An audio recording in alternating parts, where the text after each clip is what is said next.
Olá, pessoas. Bem-vindos a mais um episódio do nosso mini cursozinho com MVC. Hoje eu vou falar na introdução, fazer a introdução ao JavaScript, que é a linguagem que basicamente dá o poder todo que a web que a gente tem, que ela empodera a web para fazer o nosso serviço web para fazer o que a gente quiser, né? Aí no caso, o que é um JavaScript, né? Que é essa linguagem, o que é essa coisa, né? Esse coisa. JavaScript, como se você pegar no Google, você vai achar essa definição aqui. Vamos ler, né?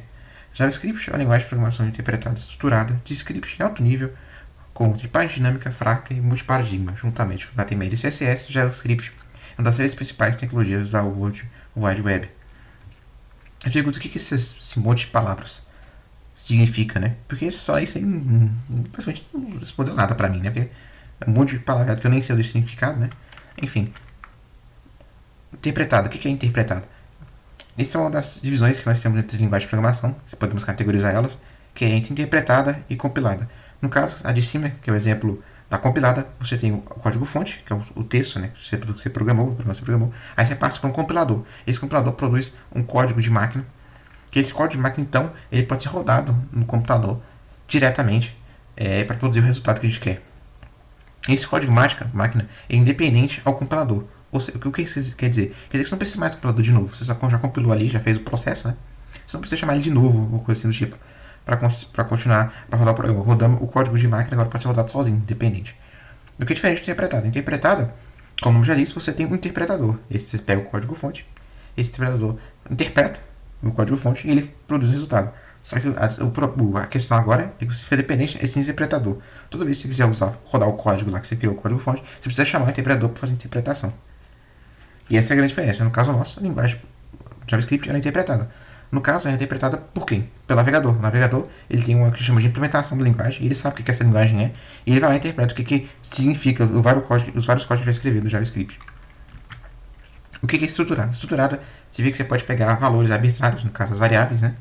E se junta elas em uma estrutura que vai dar valor lógico para essas variáveis. Por exemplo, aqui na casa nós temos um rectangle, que em português seria retângulo.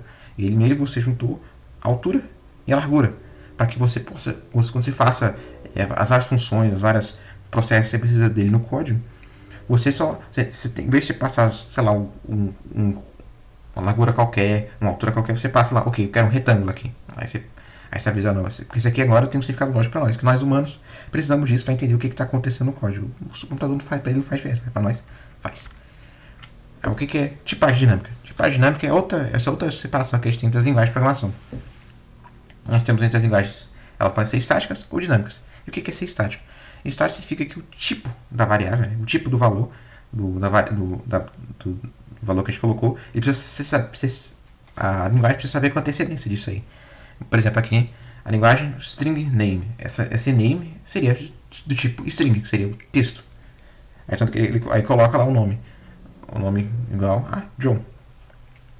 O que é diferente das variáveis, as linguagens de tipo dinâmico. As linguagens de tipo dinâmico, as variáveis não têm tipo, os valores, entre aspas, que tem tipo, e você pode ficar trocando entre eles. Por exemplo, agora eu crio a variável var, né? Aí com var, name, eu posso falar, não, agora é igual a John. Depois eu falo, não, é igual a 34. Você pode ficar mudando essas tipagens. E essa coisa de mudar a tipagem vai na próxima característica, que as linguagens podem ser separadas entre fortes e fracas. As fortes, você não aceita algumas operações entre as coisas de tipos diferentes de dados. Como eu falei, para nós seres humanos, dados têm valores lógicos, pelo menos nós precisamos para entender o que está acontecendo. O computador não.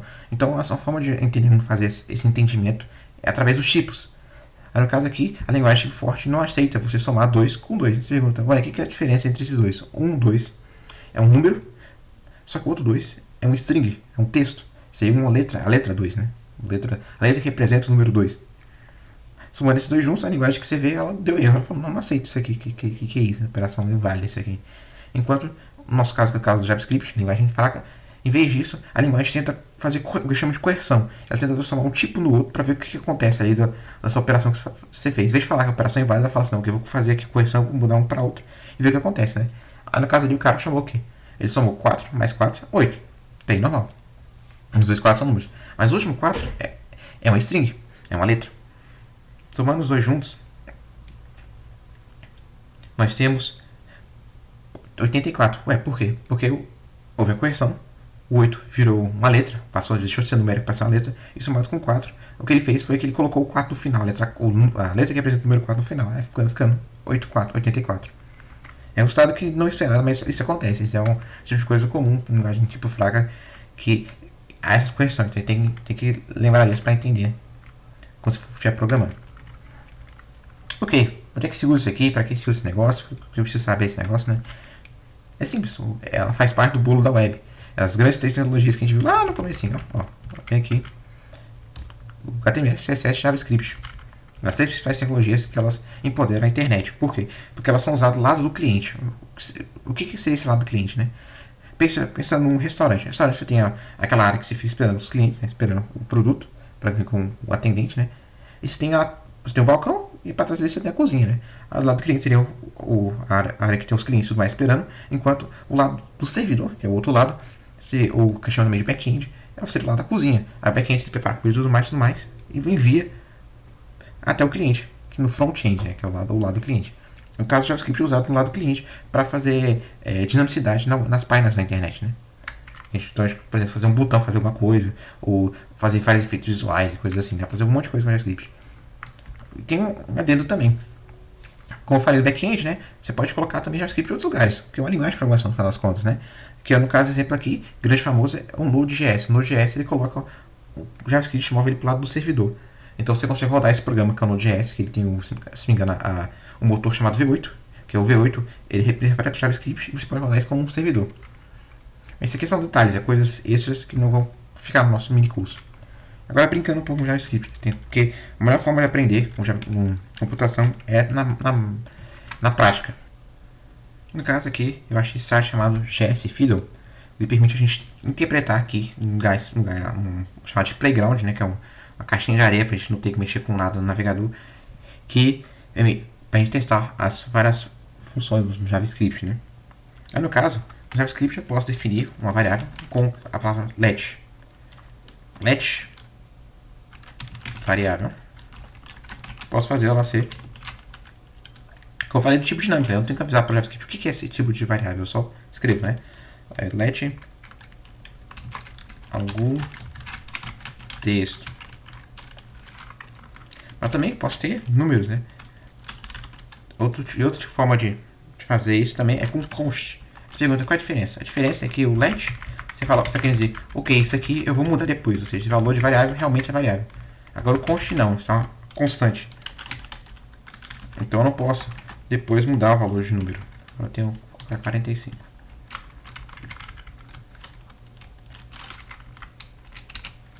Aí no caso, o que eu posso fazer agora é chamar o console, né? Console.log. Aí o que esse console.log faz? Ele escreve na tela uma coisa. Então eu posso escrever aqui variável na tela. Salvando aqui, abrindo aqui embaixo. Ó. Tem aqui algum texto. Você pode ver. Agora a gente pode testar outra parte, né? Que eu falei que era a parte fraca, né? Nós temos número. Somando os dois, agora eu vou abrir aqui, eu tenho agora o número, tá vendo? Algum texto, ponto de exclamação, 45, né? Como aconteceu no outro exemplo lá. Ele juntou os dois, eles são esse 45 no texto e juntou os dois, ele só aqui no final.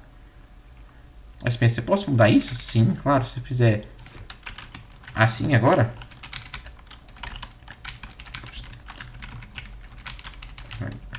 Viu? Difícil, hein? Aí eu posso agora escrever agora, tá vendo? Agora vai 45, algum texto, né? A ordem dos autores mudou a soma. Porque no caso não é mais uma soma, né? Uma adição, adicionar texto. Como eu falei aqui, o const é um número, é uma constante, então eu não posso mudar, eu não posso falar. Ok, aqui agora é valor é 12. Para um erro, é como podemos ter visto. Deu erro aqui, ele falou inválido com assignment inválido para constante número. Porque avisou que esse aqui eu falei que é constante. Agora se eu mudar para let, então novamente sem problema nenhum. Agora deu 47, porque o 57, porque a função é mais 12 é o 45. Tá bom. Outra coisa que a gente vai fazer aqui é na JavaScript é chamar o que chama de funções, né? Com a palavra function. A gente escreve function, o nome da função, aí colocamos entre parênteses os parâmetros da função e entre chaves a gente vai chamar o valor, o corpo da função. Aí pergunta o que é carga d'água dessas funções. A função é que nem a função da escola, sabe? A função semelhante à função da escola, lembra? A função afim, que era y igual a x a mais b, né? É um conceito semelhante. Nós temos aqui, eu posso escrever aqui x, que é um chamado parâmetro da função. Ou seja, toda vez que eu vou chamar isso aqui, eu vou escrever no código isso aqui, eu posso... Tenho que passar... Eu devo passar esse valor x. Então aqui eu posso fazer x mais 12. Agora, qualquer coisa que eu vou retornar agora, esse return aqui significa retorne, ou seja, eu vou vir aqui, eu vou entrar no escopo, dentro desse bloco aqui, dessa função, eu vou fazer uma operação aqui, eu falo, ok, essa operação eu quero retornar aqui dessa função aqui, o que sobrar essa operação aqui, o resultado dessa operação aqui, eu quero que você retorne. Aí o que acontece é que, por exemplo, se eu vir aqui no console.log aqui, colocar aqui nome, e colocar aqui entre o x 45, como eu dizendo, número, né? Eu vou número, vou tirar isso aqui. Agora vai ter que dar 57 de novo, como antes. Vamos escrever o console no log. Aí eu descer aqui, tá vendo? 57. Ou seja, ele veio o x aqui, o número foi passado como x virou x, quer dizer, o número virou x aqui, com valor 45. Aí 45 mais 12, 57. Aí ele volta isso. Aí com o return ele volta isso aqui. Ele volta aqui. Aí isso aqui vira tudo. Ou seja, esse número aqui representa 45, né? Aí vira 45 isso aqui. Isso aqui vira 45. Aí isso aqui vira 45 também. Aí somado esses dois vai dar 57, né? Aí isso aqui vai retornar 57. Aí isso aqui tudinho, como eu falei que retorna, 57. É basicamente esse processo que vai acontecendo aqui. Ok. Aí como eu falei, você pode estruturar também. Eu posso criar aqui também uma classe retângulo. Eu tenho que criar aqui essa classe, eu posso juntar os valores. Eu posso juntar aqui o largura, altura. Aí eu posso criar aqui esse retângulo e agora juntei isso aqui nos os valores juntos. Agora agora tenho esse. Aí no caso aqui eu posso já essa classe que eu criei aqui para construir coisas. Por exemplo, aqui eu posso mas eu acho melhor colocar assim, eu posso criar um formato de construtor, né? Construtor, que é uma função especial feita para representar a criação de um objeto. Você quando está criando alguma coisa, né? Essa estrutura, se você quiser passar coisas, está aqui, né? Aí você tem aqui o seu que no caso a largura e a altura. Aí eu falo aqui a largura desse retângulo aqui com o dessa a gente chama de instância de retângulo, ou seja, eu criei um retângulo aqui, quando for criar um retângulo, uma versão, um item desse retângulo, esse diz representa isso, ou seja, desse item a largura vai ser igual a largura, e desse item a altura vai ser igual a altura.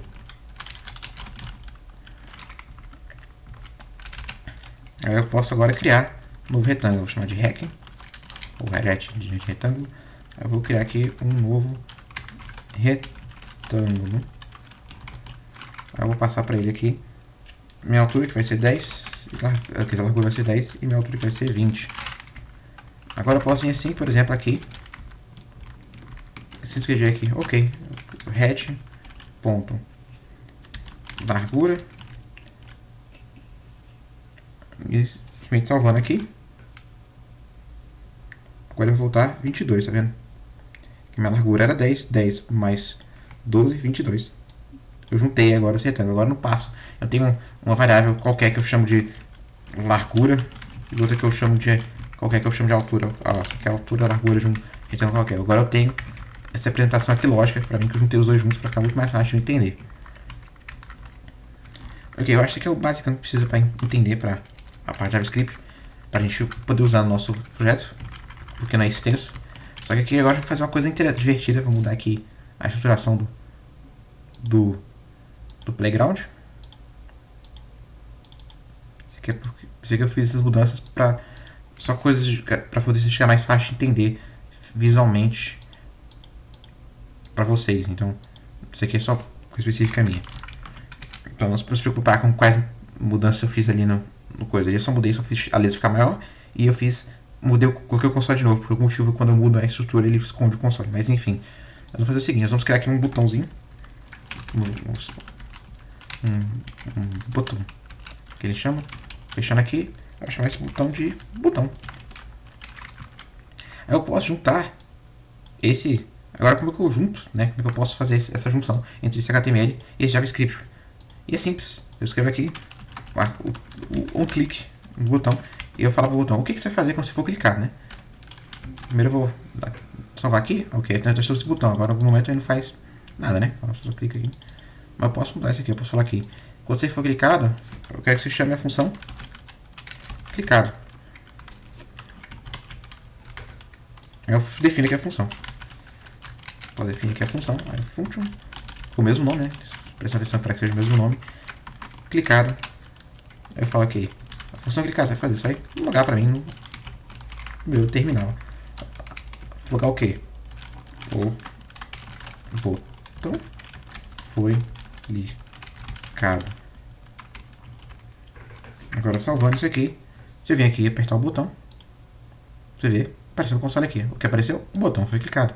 Isso é o que nós vamos fazer com o que o JavaScript nós fazemos com o nosso página HTML. Eu posso fazer muito mais coisa aqui em termos de função. Eu expliquei de forma resumida aqui, falando de forma bem simples, né, que é só esse botão foi clicado. Mas para fazer todo tipo de efeito, você pode fazer esse botão, por exemplo, sumir, aparecer outro. Tentar, por exemplo, passar para outra página da web. Eu posso, por exemplo, apertar um botão aqui que ele me manda, sei lá, pro Google, por exemplo, a página do Google. E outro detalhe interessante de saber é que muito útil para você é apertando F12. Apertando F12, ou se não me engano, Ctrl Shift I, você muda um pouquinho o navegador. Você pode abrir o seu menu de ferramentas de desenvolvimento. Você pode aqui, por exemplo, ver a página HTML. Mas o que nós vamos se interessar aqui são o console e o debugger. O debugger ele permite você pausar aqui e ver os arquivos JavaScript do código, sabe? Nosso. E saber o que está acontecendo. E o console ele mostra o resultado. Por exemplo, aqui você vai ver que o botão foi clicado 5 vezes. Então, como você pode ver, o botão foi clicado 5 vezes. É o que aparece aqui. Esse console permite fazer essa imprimir dados, né, aqui, e tem essa interação. Aqui no caso ele tem vários avisos aqui, que são coisas desse site aqui que ele está fazendo, de uma coisa que talvez seja errado ou não ter dado tão certo assim de operação. É por isso. Mas não é importante para nós, pode ignorar isso aqui tudinho que não tem nada a ver com a gente. Esse aqui, como você vê aqui, o botão foi clicado. E é basicamente isso, o básico do JavaScript. O JavaScript é uma linguagem relativamente fácil de entrar. Ela o único problema dela é que é um pouquinho, eu não sou muito fã de JavaScript, pessoalmente, ela é um pouquinho difícil de ter maestria com ela, porque ela tem alguns precipícios, né, alguns buracos que se você não tomar cuidado, você pode cair num abismozinho ali e dificultar um pouquinho a sua vida. Mas fora isso, a linguagem, para coisa que a gente faz na curso, é completamente viável, não tem problema nenhum. Não se preocupar que não vai ser nada complexo, muito complexo. A esse ponto, esse tipo de coisa fazer diferença no curso. E, voltando à nossa apresentaçãozinha, vocês se perguntam, e se eu quiser aprender mais, como eu posso ter algum lugar bom para aprender mais? Eu ir além do que está no curso? A resposta é simples, você pode ir no site da Mozilla. A Mozilla tem um site especial de documentação, grande parte dela é em português, brasileiro mesmo, e você pode aprender sobre várias coisas do desenvolvimento web. Você pode ver sobre HTML, CSS, JavaScript, webform, acessibilidade também. Tem várias coisas. Algumas coisas você pode ver que estão em inglês. Infelizmente estão em inglês ainda. Não foram traduzidos, mas muitas coisas. Tem muitos recursos aqui que eles estão em português. E é muita coisa que você pode ver aqui. Por exemplo, JavaScript, script dinâmico lá do cliente. Você pode ver o caminho para aprendizado. Tem vários tópicos aqui. Blocos de código, primeiros passos, introdução a objetos, JavaScript, assíncrono. É interessante. E é bem mais extenso do que a nossa introdução aqui, nosso episódio, nossa introdução. Então fica a recomendação disso aqui, se você ir atrás e olhar esse site da Mozilla, que é completamente gratuito em português. Tem vários recursos aqui textuais pra gente aprender. Bem didático esse site. Enfim, então é isso. Obrigado pela atenção, né? Esse vai ser esse episódio. Nós se vemos novamente nos próximos episódios, aqui nos próximos capítulos desse mini curso.